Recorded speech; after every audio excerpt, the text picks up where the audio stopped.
Oh, hello and welcome back, and thank you so much for clicking on my video. In today's episode, what we're going to be doing is trying to climb the rating ladder on chess.com because I primarily play on Lichess, so we're going to be trying to, get my rating up just a tad bit on chess.com. And what I've realized is I'll go on Lichess and play like 50 games of chess for every one game of chess that I play on chess.com, and I smoke my opponents. So let me explain just a tad bit about the opening. I sure hope I don't lose this game on time. We are playing the Carl Khan Exchange Variation, where I believe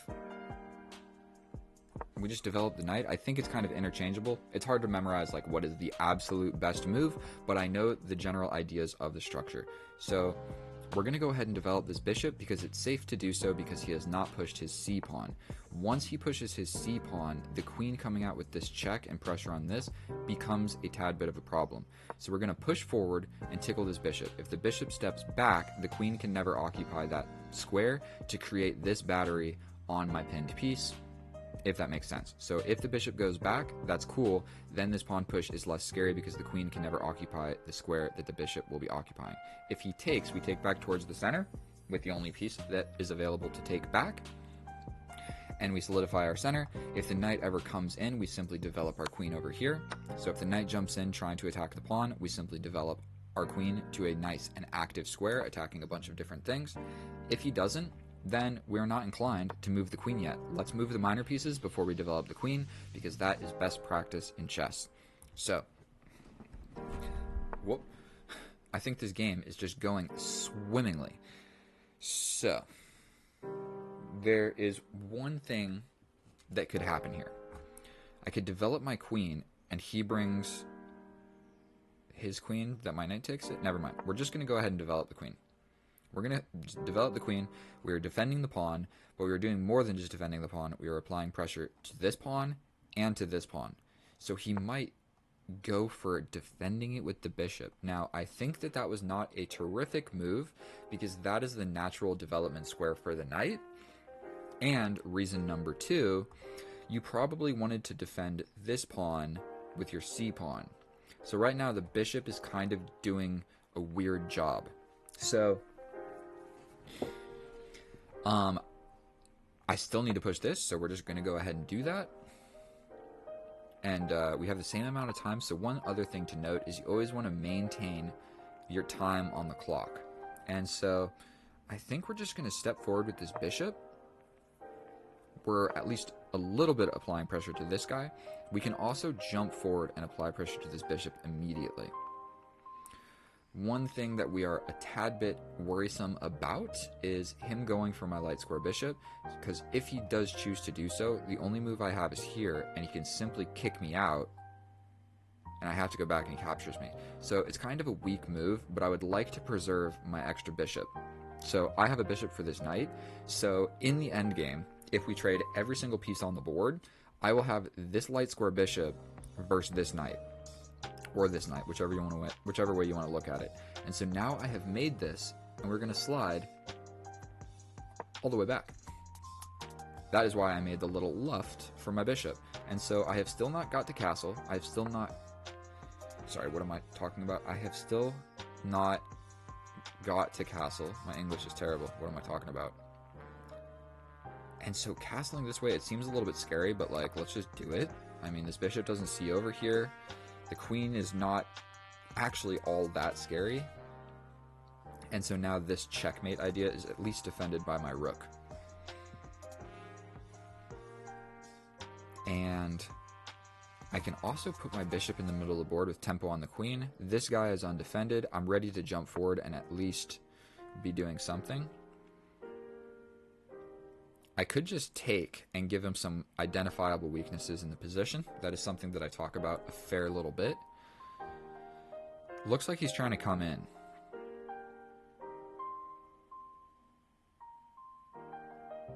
I kind of like the idea of just jumping forward with my knight and then just going for the bishop. I hope that's not a bad move. We're going for the bishop.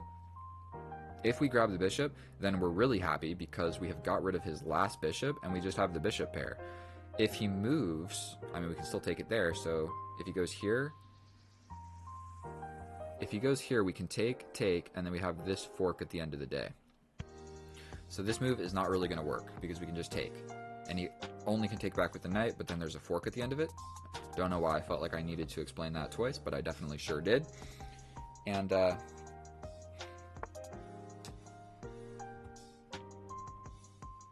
so now there's this fork. Something that I have identified. I have a minute problem in the position. If I take, he can take back with the queen or the pawn, so it's not guaranteed that I'm going to ruin the pawn structure here. But what it will do is it will get rid of these 4 minor pieces, and we will have the knight versus bishop scenario that I was speaking about earlier. So I kind of like the idea of just trading everything in the position. I mean, we don't want to let this knight live in the middle of the board, that's for sure. This knight really doesn't even have any forward momentum. I think he's trapped, essentially. So we're going to trade here. That was kind of fast. Maybe I should have thought about that for just a half a second. And that removed... Should I go back a second? I think I missed something. Yes, I totally did. What if I just do this?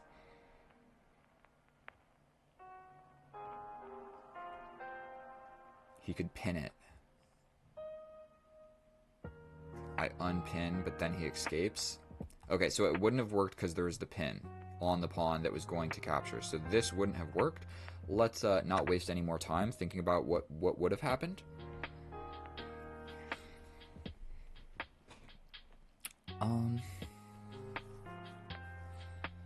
So, I mean, this is a weakness, but he can defend it very quickly. So I think we're just going to double up my rooks. I mean, double up my pieces. We're applying pressure to this.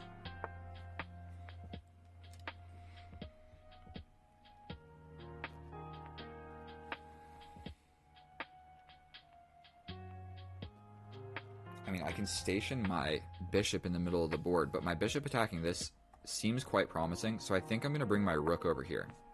And oh my god, there's a cat in my room. You want to see? Check this out. Can the camera go over here? This is my new room, by the way. Check it out. I'm living here for a few months. Let's get this set up halfway decent. Okay. Yeah. And so that cat always wants to hang out with me. No matter where I go, the cat's like, let's hang out. Okay. I can play this to induce this. I can also attempt to get active. And if he trades and trades, you know what? I'm actually okay with this. If he trades, I have tempo on this pawn. And I'm attacking the knight. So I'm doing more than just attempting to trade the queens. If we trade, I attack with a lateral attack on the knight, and I am also attacking the pawn. And I'm 2 minutes down on the clock, so I'm going to have to play a little bit faster. But I think he fell for our little trap where we are attacking the knight, and we are attacking the pawn. And once my bishop gets in, if he attacks, I can pretty much just simply step back. And this is defended by my rook. So I sure am glad that I put my rook over here. So I feel like my pieces are applying maximum pressure. And the game plan is as follows. I mean, if I grab this pawn, then that's a wrap. I'm just up a pawn. So essentially what I will do in that position is I will configure a way to trade. Okay, so I can still grab this pawn. That was the whole idea all along. So we are going to do that. We are up a pawn.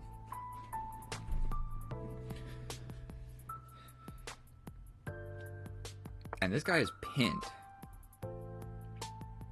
So this seems like a just really lovely and delightful square for my bishop. I'm in the middle of the board. I believe that's called a wooden shield.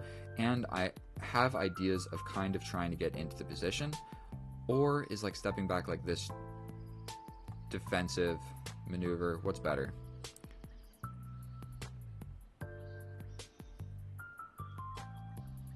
I think we're just going to go for this.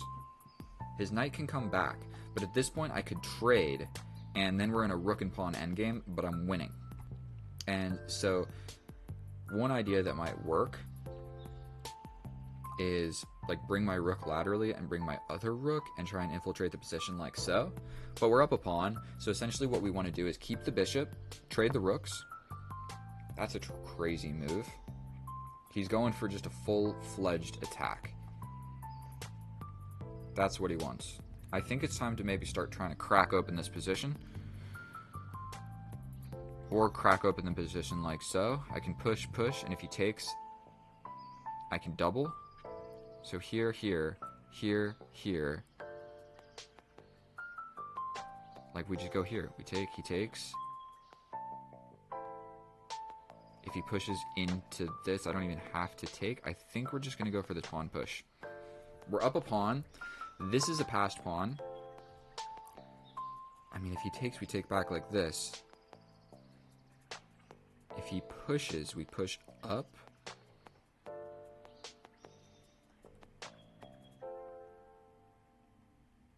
I think we're going for this. 3 minutes, 34 seconds. We chilling.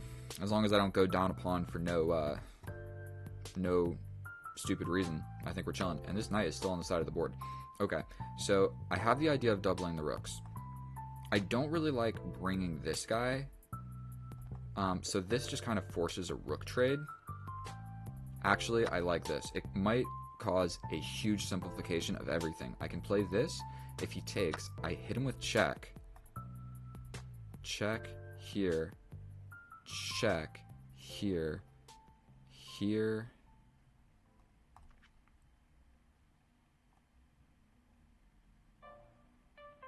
I think we're just going to go back for this.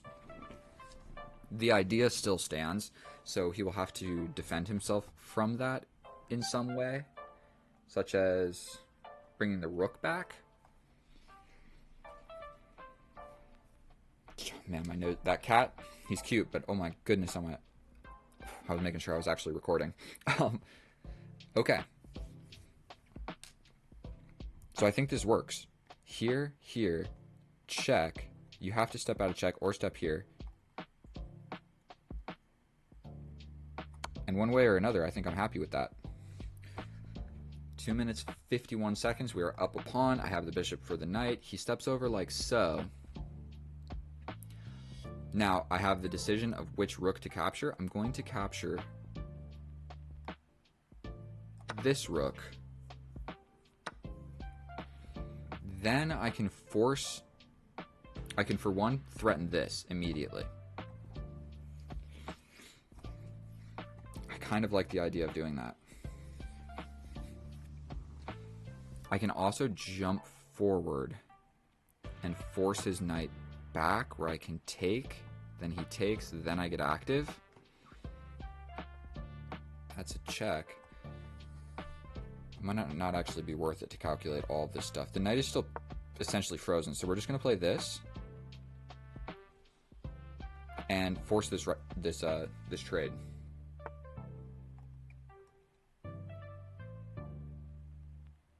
So we're going for this. He basically has to trade, then we're attacking this pawn. He has to push this pawn.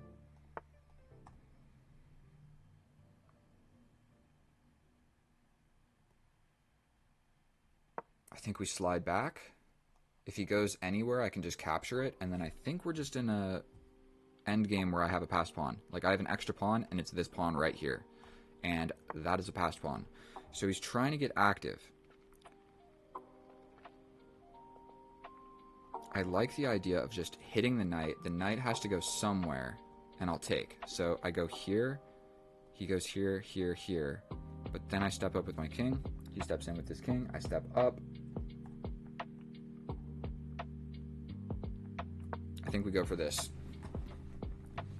The idea is we trade this off. I guess his king's never really going to get in, but generally bringing this forward is going to be my whole idea. So we're going to go this way.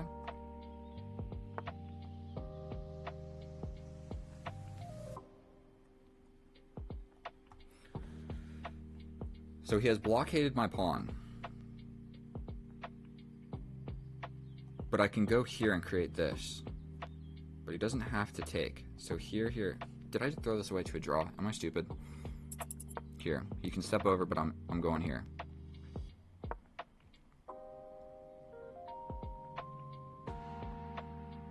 This becomes somewhat of an issue. Here, here. He can't actually run in this way, can he? Here, here, here, here, here, here, here, queen. Here, pin the pawn. But now he has to make a move. You got to step back. And when you do, I'm stepping forward. 42 seconds. I think we're chilling. Let me in, my friend. I made this a little bit more sloppy and dangerous on time than I needed to, but we're going in. You go this way. I'm coming in for this pawn. I touch this pawn. And that's a wrap. Deep breath.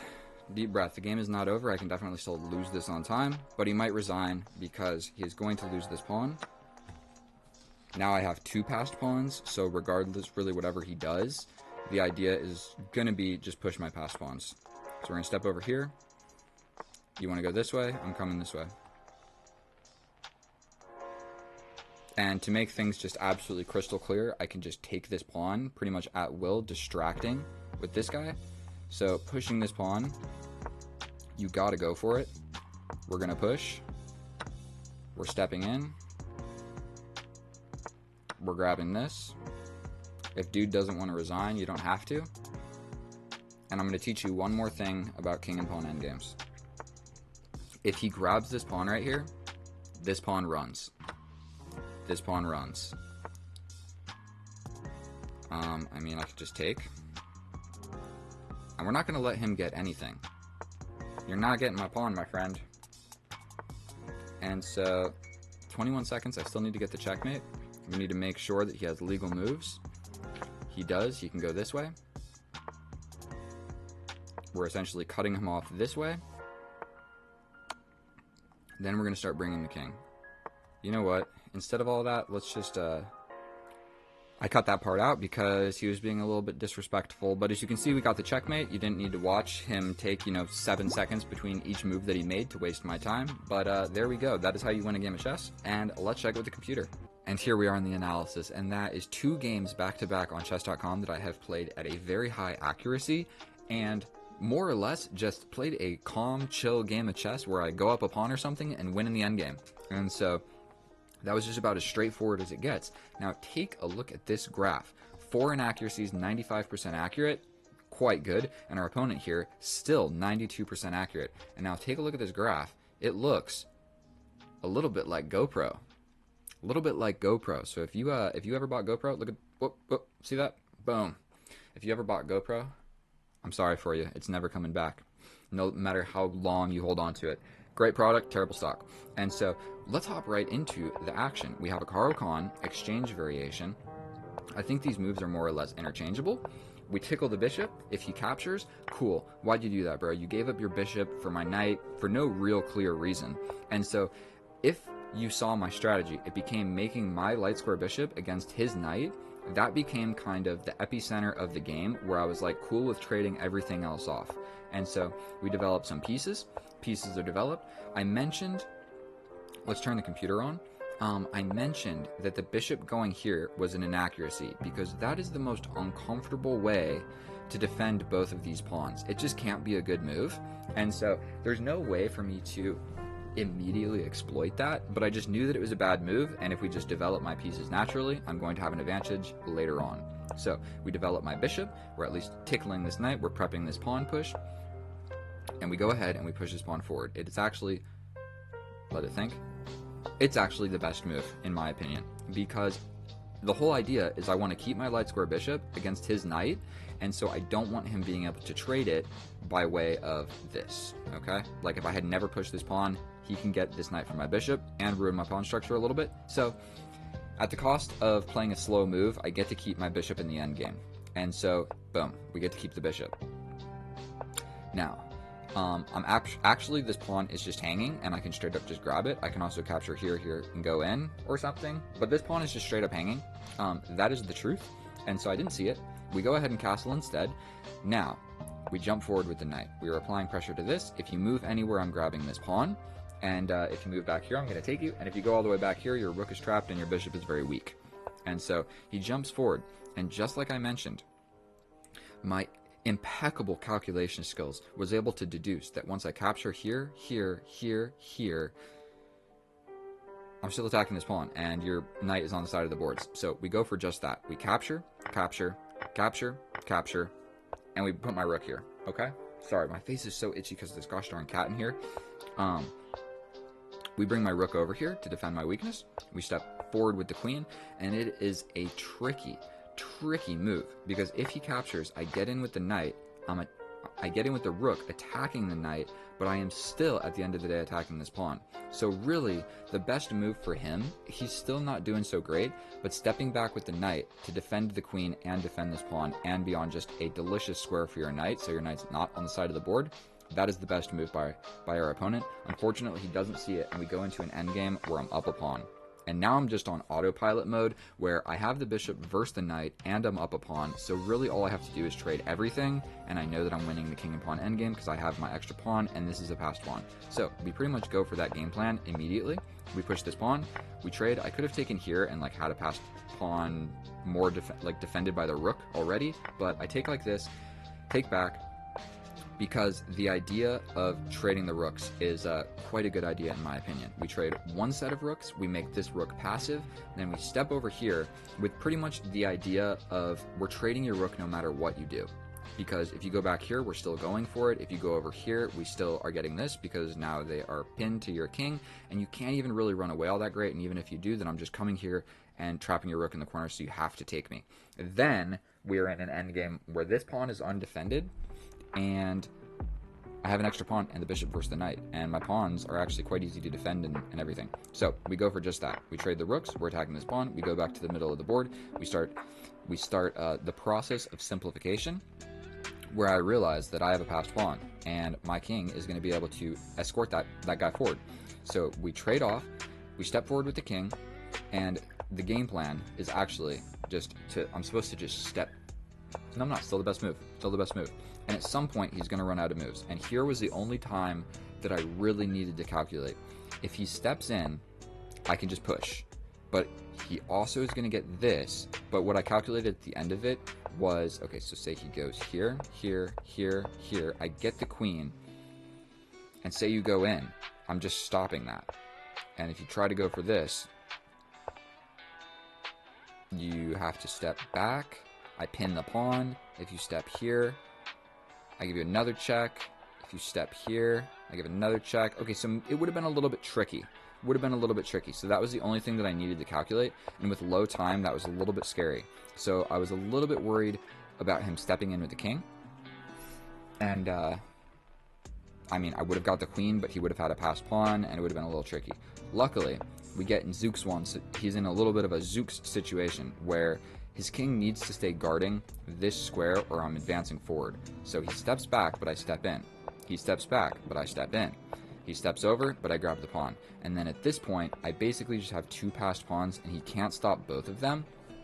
But he didn't resign in this position, so being the bully that I am, I pushed this pawn to completely distract him. Now his king is so far away from the action, it's not even funny. I could straight up just push this pawn and like bring my king over here and make the red carpet like this, or whatever you want to do. But I decided that I might as well just win every single pawn, simply to show you guys this pawn structure, this king and pawn structure right here. We grab this pawn, but this as a standalone pawn structure is always good to go, because if he captures, this pawn is running, and you are not catching him no matter what you do. It turns into a queen, okay? So just knowing that, you're going to be able to win a lot of games of chess just simply knowing. Like, imagine like the two pawns over here and the enemy king is here.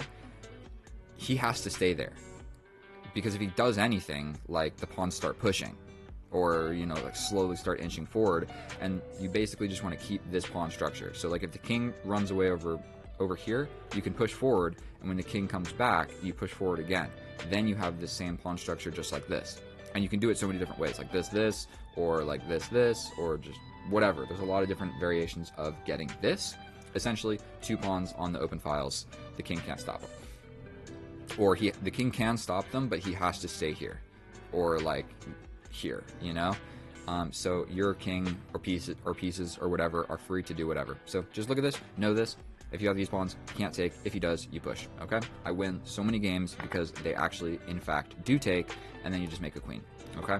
So here I ended the video a little bit short, but I promise you I'm fully capable of being able to checkmate this guy. So we did it like so. Thank you so much for watching my video. 95% accurate. Not too bad if I do say so myself. The other game was like 96% accurate, so I think the opponents on chess.com just don't want the smoke. So thank you so much for watching. I'll see you guys in the next one. That was a blast playing chess for you. I had a lot of fun. And go ahead and watch my next video if you want to, and subscribe if you want to, and get out of here.